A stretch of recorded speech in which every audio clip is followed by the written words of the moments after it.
Hello everyone, my name is Francis Gwen Fang and I will be teaching you something about general mathematics.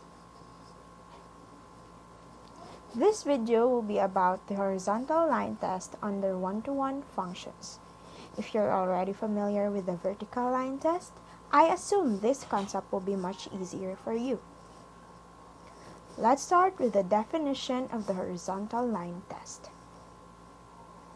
It was said that a function f is one-to-one if and only if no horizontal line drawn through the graph of f intersects it more than once. It was clearly said that the horizontal line that you will draw should not cross a certain point in the graph twice.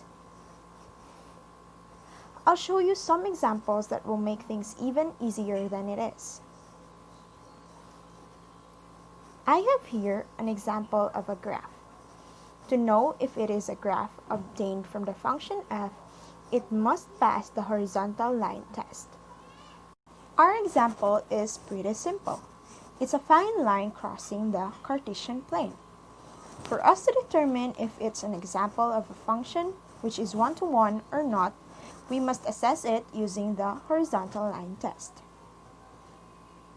Even if we do not draw a horizontal line here, it's pretty apparent that it will pass, but for the sake of illustration, let's draw several horizontal lines. One below, the middle, and at the top. There! Since the horizontal line has not come across 2 points, this example is considered as one-to-one function. It's easy, isn't it?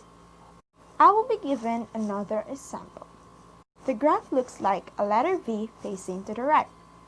Now, same as what we did in the first example, we will draw horizontal lines to check if it is an example of a one-to-one function.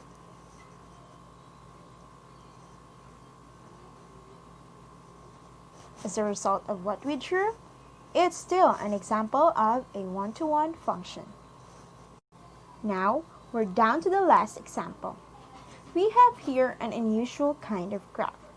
But anyway, just like what we did in the first two examples, we will apply the horizontal line test. We'll start to draw from here, and we stop here. The steps are repetitive, but everyone can consider it as easy. Since the horizontal line came across 2 points in the graph, this example is not an example of one-to-one function. Classifying an example of one-to-one function from not is such an easy task.